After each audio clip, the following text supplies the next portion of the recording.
Bienvenue sur le canal Trends Bourse. Chaque lundi, vous y retrouvez votre épisode complet avec Gaël Poncelet et Guy Legrand. Du mardi au samedi, ce canal vous propose également le Trends des marchés, une mise à jour boursière et quotidienne.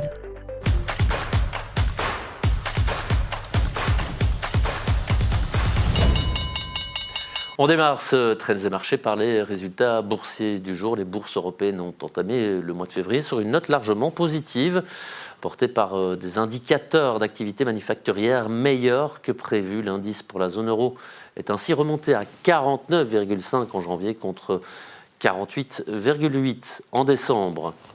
Sur Euronext Bruxelles, KBC a clôturé la séance en tête du Bel 20 hors indice.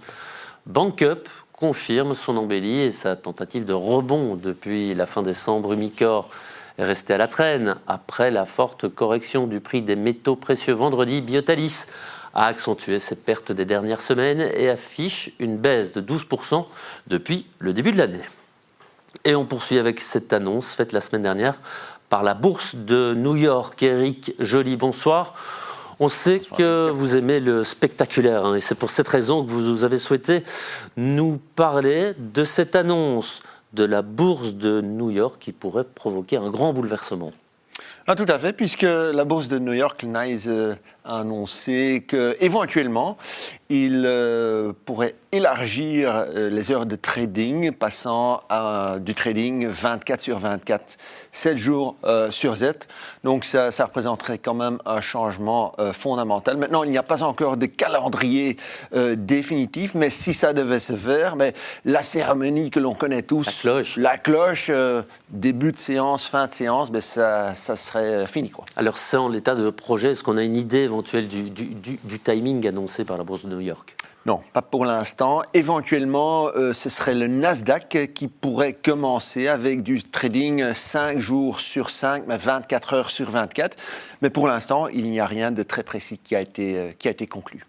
On parle, en tout cas, ce sont les mots que j'ai utilisés, de grands bouleversements. Mais on a l'impression quand même que cette idée n'est en fait qu'une suite logique de l'évolution des marchés, de la façon dont on les consomme. Ah, tout à fait. Vous vous souvenez certainement du temps où les traders étaient attendus sur le floor à Wall Street pour faire des achats, des ventes. Ils étaient debout, criaient. Ils devaient garder une comptabilité, ils notaient le tout sur papier, un peu comme on l'a connu à Bruxelles aussi, avec la criée. Mais puis avec l'élargissement des heures de trading, ça devenait physiquement impossible, évidemment. Et Loïc, il y a des chiffres, des statistiques qui ont été publiées par le NYSE. Donc, à partir de 2019, ils ont vu que les volumes qui ont été échangés en dehors des heures traditionnelles étaient en forte hausse. On parle même, et ça pour l'année 2024, d'une explosion. Il y a même un chiffre qui a été calculé. On parle d'un volume de 60 milliards de dollars, donc c'est gigantesque. Est-ce que, à vos yeux, c'est bien que vous aimez bien donner votre avis et toujours judicieux, est-ce que ça va apporter un plus ? Un plus, peut-être bien, en ce sens que aujourd'hui, vous achetez une action, vous vendez une action, mais le dénouement se fait le lendemain. Si par contre on est dans un système de trading 24 sur 24, ça pourrait se faire le jour même. De notre côté, il ne faut pas exagérer non plus. Soyons clairs, admettons que l'on soit à 23h le soir, heure américaine, je vois mal à ce moment-là faire une déclaration ou venir une déclaration en provenance du président Trump ou du président de la Fed. Il faut quand même savoir, Loïc, que c'est quand même les marchés US qui sont importants pour l'Est du monde financier. Donc, un intérêt, à mon sens, limité. Alors, il nous reste 1 minute. J'ai encore 2 questions. D'accord. La première, elle concerne justement la faiblesse du dollar. Est-ce qu'elle ne risque pas justement de détourner les investisseurs du marché américain ?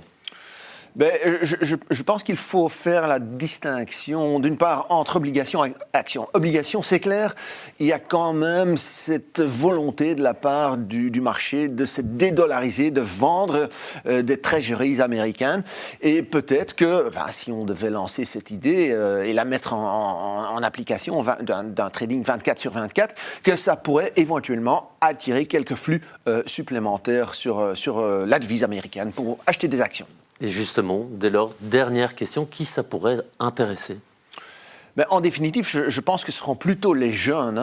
Ils ont l'habitude de jouer en quelque sorte sur leur portable. Ils achètent, ils vendent des crypto-devises et d'autres actifs.